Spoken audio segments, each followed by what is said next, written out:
बिस्मिल्लाहिर्रहमानिर्रहीम नहमदुहु व नसल्ली अला रसूलिहिल करीम अम्मा बाद फ़ऊज़ बिल्लाहि मिनश शैतानिर रजीम बिस्मिल्लाहिर्रहमानिर्रहीम। अल्लाह दी तारीफ तौसीफ तो बाद लखा करोड़ा दरूद सलाम नबी मुकरम दी ज़ाते बाबरकात। ते उस तो बाद जो मौजू मैंने आज वो आखिरी किश्त है, तो जो मौजू मैंने मुंतखब किया था वो तो गौसल आज़म सरकार की सखावत।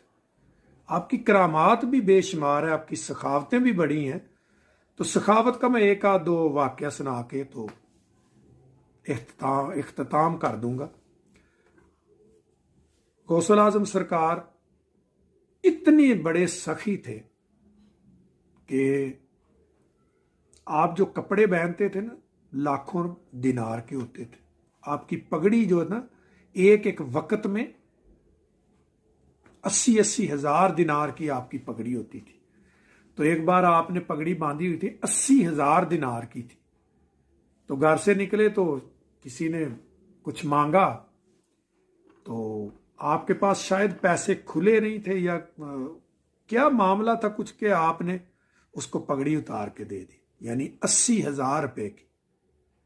तो आप फरमाया भी करते कि वो दरवेश के पैसे खर्च करने को देखो, उसके आने पे ना देखो।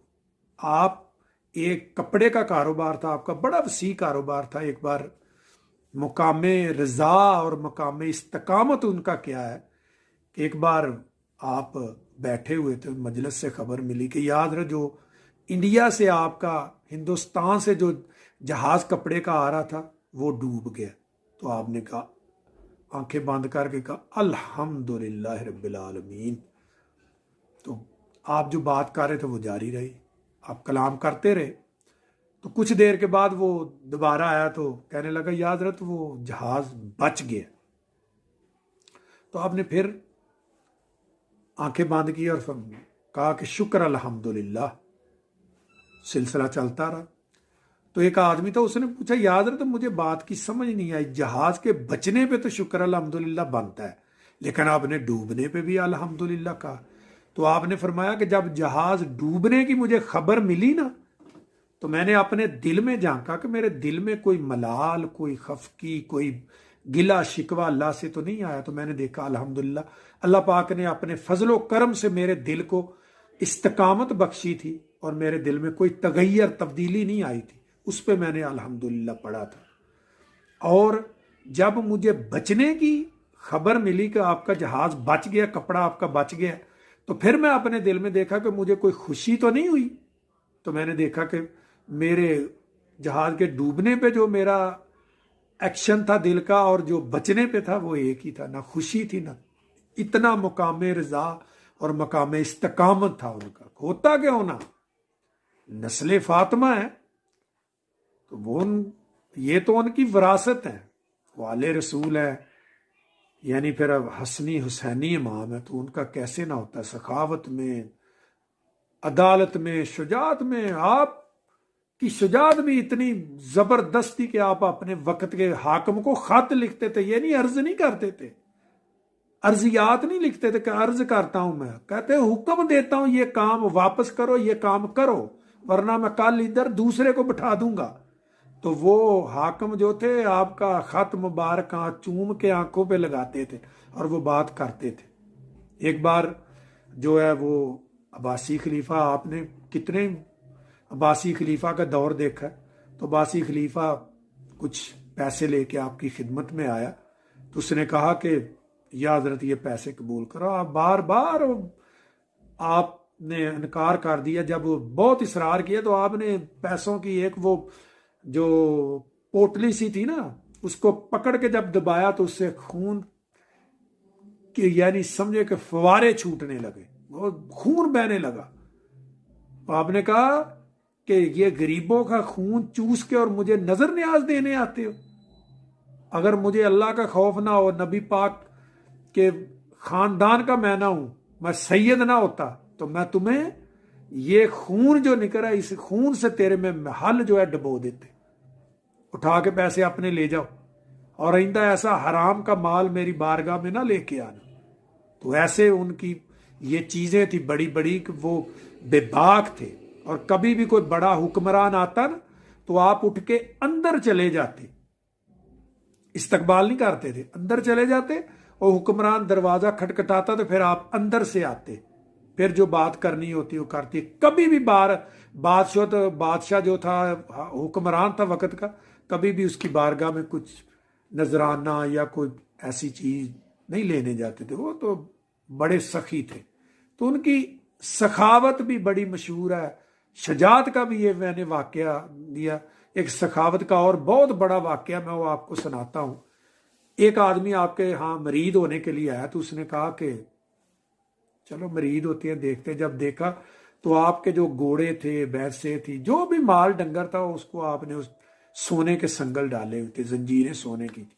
तो उसने देखा तो कहने लगा ये क्या हो सकता है, ये कैसे वली हो सकता है, कोई तो सोने के संगल डाले हुए हैं। तो वो वापस चला गया। वो जब चला गया ना घर में, तो जो घोड़े उसने बड़ी आला नस्ल के देखे थे, एक एक घोड़ा कहते उस वक्त 2-2 लाख दिनार का था वो घोड़ा, जो 20 घोड़े आपके बांधे हुए थे घर में, बड़ी को आला नस्ल के थे। तो वो आदमी बीमार हो गया। तो हकीम ने उसको कहा कि इस रंग नस्ल का घोड़ा हो, इस रंग का हो, इस नस्ल का हो, उसका कलेजा जो है, यानी कलेजी जो है, वो आप खाएं तो तब आप ठीक हो, वरना मौत आपकी डन है। तो वो घोड़े देख रहा, पूरे इलाके में आया ही नहीं। तो उसको याद है कि गौसुल आजम सरकार के घर में मैंने वो घोड़े देखे थे जिस दिन मैं गया था। फिर वो आया तो आपने मुस्कुरा के कहा कि ये घोड़े देख के और ये सोने के संगल देख के आप वापस चले गए थे, ये घोड़े मैंने आपके लिए मंगवाए थे, जाओ जाके डेली एक घोड़ा ज़िबा करो और उसकी कलेजी जो है वो खाओ, ताकि आप सेहतमंद हो जाओ। तो आपने उससे पैसे तो वसूल नहीं किए। देखो 40 लाख दिनार बनता है 20 घोड़ों का, 2 लाख दिनार के। और ये हिसाब लगाओ कि उस वक्त 2 लाख दिनार की पावर कितनी होगी। आज का अगर कोई हिसाब करे तो मेरे ख्याल में कोई 2-4 अरब रुपया बन जाता है एक घोड़े का। तो आपने वो पूरे 20 घोड़े ज़िबा करके उसको खिला दिए, वो आदमी ठीक हो गया।